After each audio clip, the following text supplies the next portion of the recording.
Did you hear Officer Beatty tell Mr. Gray that if he didn't identify himself, he was going to go to jail? I did, yes. I've got another one at gunpoint. Get your out of here now! Hey, hold on. Stop. Time out. It seems like we are surrounded by bad cops, and in the blink of an eye, they show their true stripes. However, sometimes their actions are caught on camera, and they can see their career ending in front of them, just like this cop here. At this point, you're being detained, okay? So, let me see this. Do you have anything in your pockets that'll poke, stab, or...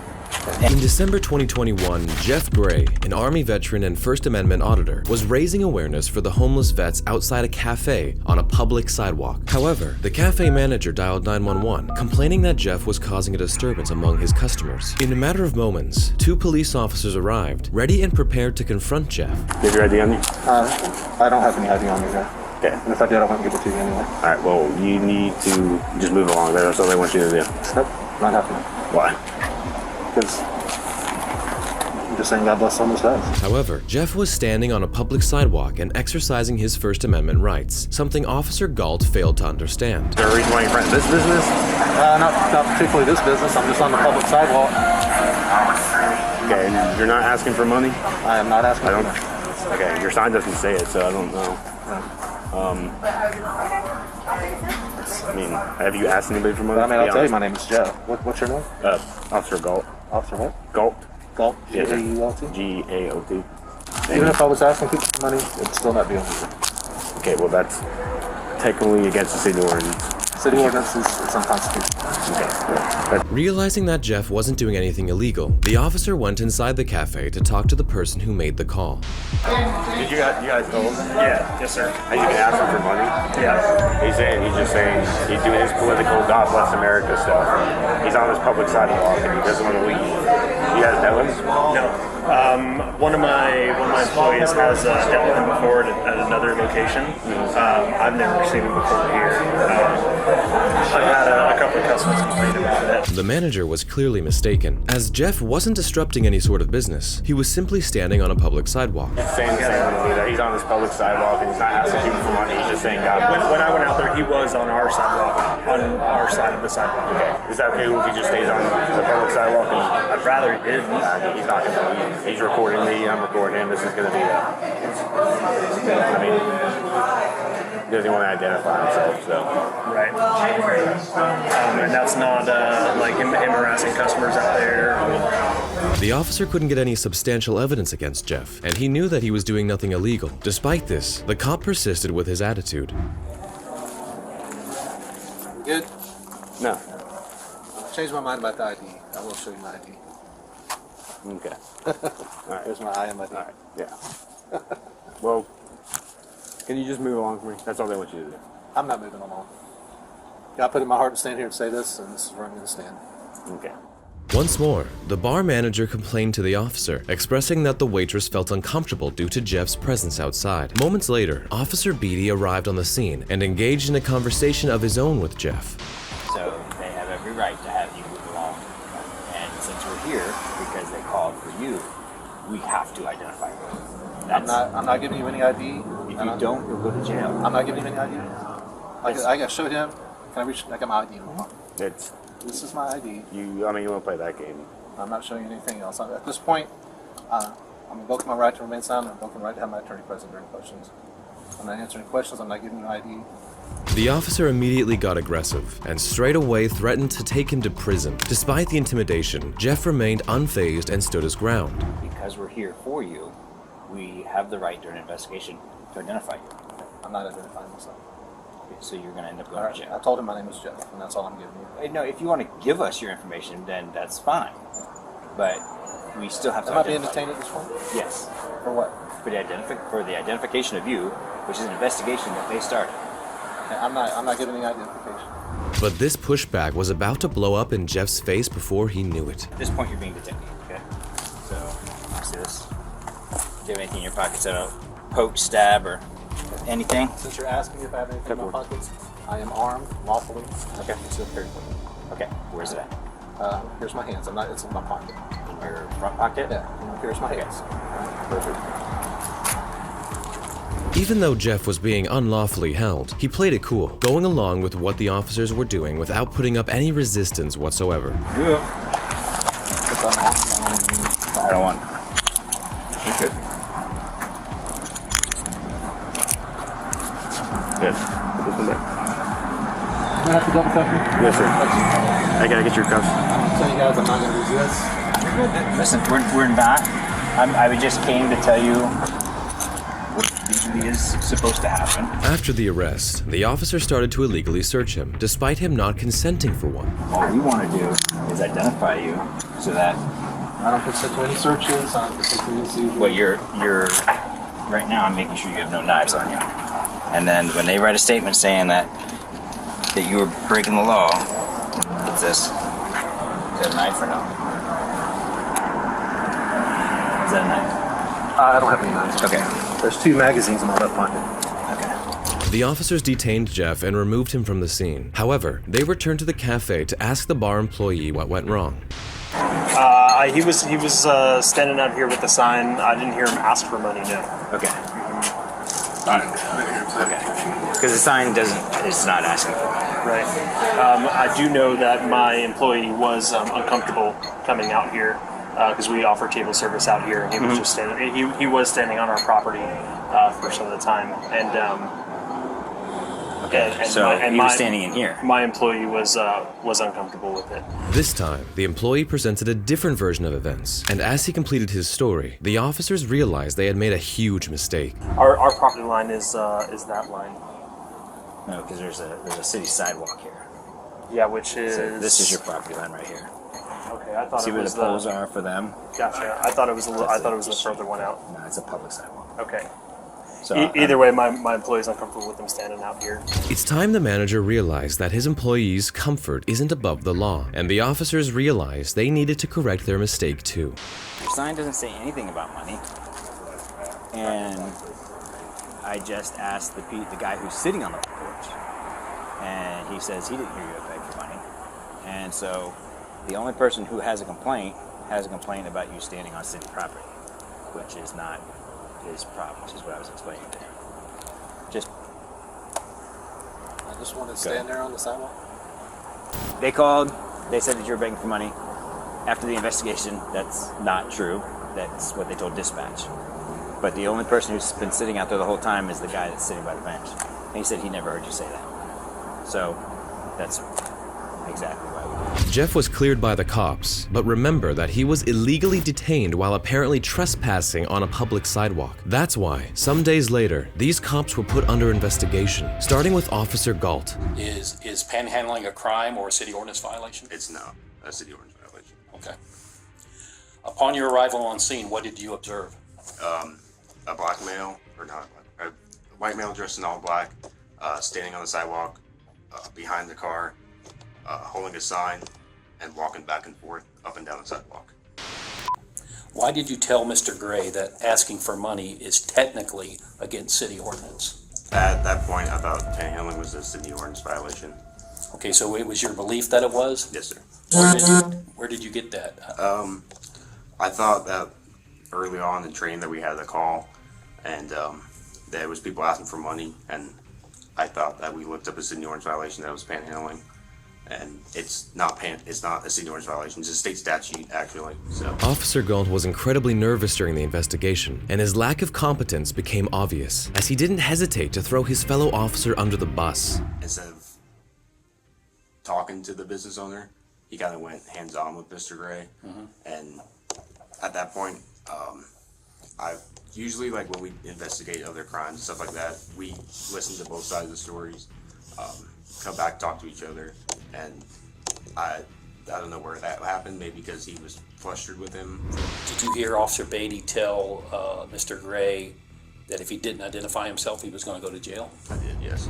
Now, let's see what Officer Beatty had to say for himself. Did you tell him that if he does not provide ID identification, that he would go to jail? Yes, Why? because at the time I thought we had a crime. I had the manager was standing right next to us, and he was saying that his waitresses were scared to come out and that they felt threatened and that he was on private property asking for money. Looks like both these officers finally caught on to their mistakes. Turns out, at the time of the arrest, panhandling wasn't even against the law in Florida. Is holding a cardboard sign saying "God bless the homeless vets" on a public sidewalk or asking for money or panhandling a crime or city ordinance violation? No. You've learned that since this incident? Well, Right. for the panhandling part. Okay. I knew everything else was not. Okay, so holding the sign on a public sidewalk, no issue, right? No. It didn't say anything about money or anything, okay? After the investigation, I don't have any additional information regarding what happened to the officers, but I can only hope that Jeff Gray gets justice. However, that's not the last time a police officer got out of control on duty. I've got another one at gunpoint. Get your out of here now! On August 29th, 2020, Hawthorne Suites manager Sean Hoover contacted the Tempe Police Department, asking them to come over and remove a couple who had been doing some illegal activities. Following the call, Hoover approached the couple, prompting a tense moment as one of them brandished a firearm. Fortunately, the individual departed shortly thereafter, and that's when Officer Ronald Kurzaya responded to the scene.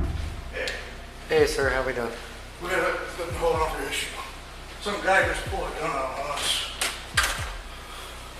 41. I've got a 417 George here. I'm gonna need some additional hands. The officer quickly shifted gears, getting down to business as he requested a description of the suspect. What room number and what's the description? What info do you have on this individual? Where is he now?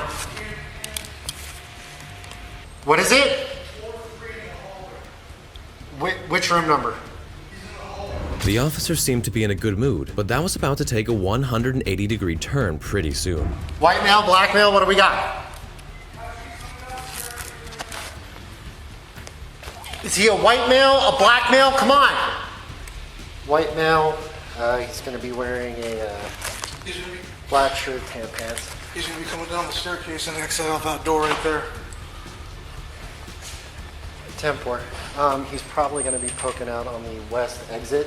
Soon after, Officer Kurzaya left the hotel, and what he did next was absolutely shocking. Get inside now. Get the out.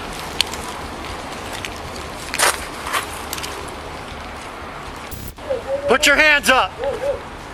One at gunpoint. Step out. I work here. You work here? I was kicking the door closed, man. Okay. Turn around. I work here. That's fine. Kurzaya breezed past a white couple without a word, but his demeanor changed when he pulled his gun on a black male. What's even more troubling is that the individual in question was a hotel employee named Trevane Cumbian. Hey, listen to me. Listen, okay? I got my hands I am responding to somebody with a firearm who matches your description. Do you understand that? Come here. I got my hands up, man. Stand Take back. the gun off. For real, I got my hands up. Where's your ID at? No, you don't get to tell me what to do. Where's your ID at? Take the gun off me, man. No. Where your supervisor at? You gonna shoot me? I'm No. gonna be another person on the news? Get on your knees. I didn't do nothing Shut to the you. with that on your knees. I didn't do nothing to you. Remember this. I need your badge number and your name. You'll get everything you need. Yeah, I need Put everything on the I ground. didn't do nothing to you. Officer Kurzaya wasn't listening to Trevane and persisted with his tyrannical attitude, adding insult to the injury. The manager had explicitly stated that the individual in question was a white male. I got my hands up and I work here. Go call the manager. 41, where are my other units at? Just hang tight, okay? But this ain't. I work here. All you gotta do is call the manager and take the. Who's gun your off. manager? Stop telling me Hoover. what to do. Sean Hoover. Take Okay, the gun what is off your me. name? Trey. 41, can we get somebody to get the complainant on the line and find out if there's an employee here by the name of Trey? Trevane attempted to defuse the situation, but Officer Kurzaya showed no signs of backing down, prolonging the situation unnecessarily. You don't got to hold no gun. My hands are up. I'm not a threat to you. Are you a cop? I'm not a threat to you. Are you a cop? I'm not a threat to you. You don't tell me what a I'm threat not to me is. You don't know. Just because you're a cop don't mean you can hold a gun at somebody whenever you get good and damn ready. I put my hands up and I'm When not. I'm responding to somebody with a firearm, I can do And what my I need to hands are stay up. safe and go home to my family. Do you understand that? My hands are up. For nearly 2 minutes, Trevane remained on his knees and hands raised, growing increasingly frustrated as Officer Kurzaya remained unmoved and unresponsive. It's crazy, huh? Hey, can you record this? He steadily got his gun on me and I got my hands up. I'm Steadily recording got his gun too. on me and I got my hands up. I know I work here, but he steadily got his gun. That's fine. Just stay back. Hey, record this, man. For real. I got my hands up on the ground. He still got a gun pointed on me. And my knees hurt, man. Finally obtaining the information he required, the officer delivered his verdict without a hint of remorse or shame. Anybody come out Did he with that? verify that somebody by the name of Trey works here? I'm just dressed like this for no reason. Get out of here, Trey. Yeah, thank you. You can stand by in the lobby if you need all my information. I'll be more than happy to give it to you. Have a great afternoon. However, the ordeal was far from concluded as the officer continued to instill fear in other individuals. Stop right there. I've got another one at gunpoint. Get your out of here now! I've got one fleeing back inside.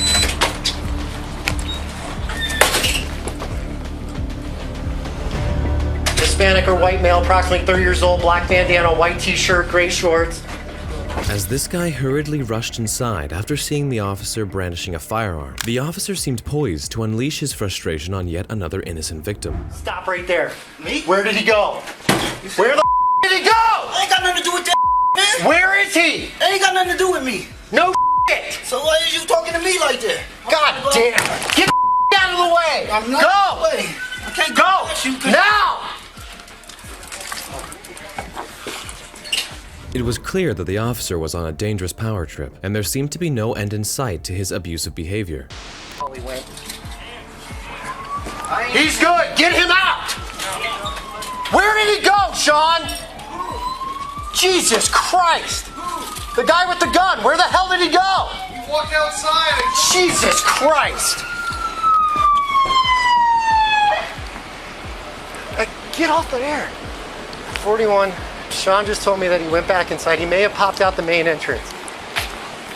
The officer rushed back inside, unable to control his anger. It was then that the manager posed one final question. Hey, what are you out there?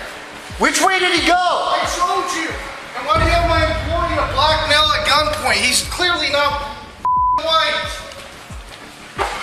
41. Somebody else go talk to Sean. The officer kept searching here and there, and after minutes of search, no was found in the area, and he had to go back empty-handed. However, upon investigation, it was discovered that Officer Kerzaya had violated multiple policies during the incident. As a consequence, he was handed a 2-week unpaid suspension. The repercussions didn't end there, as Compion filed a notice of claim, a precursor to a lawsuit, against the city regarding the incident. Subsequently, the Tempe City Council opted to settle the case by making a $300,000 payment. But that's not the only time a corrupt cop's actions caused financial loss to the city, because this cop did something unimaginable to an innocent woman. Hey, hold on. Stop. Time out. On January 5th, 2019, 45-year-old Callie Coates was driving her vehicle when a couple of LMPD police officers pulled her over. What Officer Tyler Gelnett did next is extremely disgusting. Bring her back here, okay? This is one time it's best to bring her back here because of the traffic on Greenwood, okay? He's patting me down.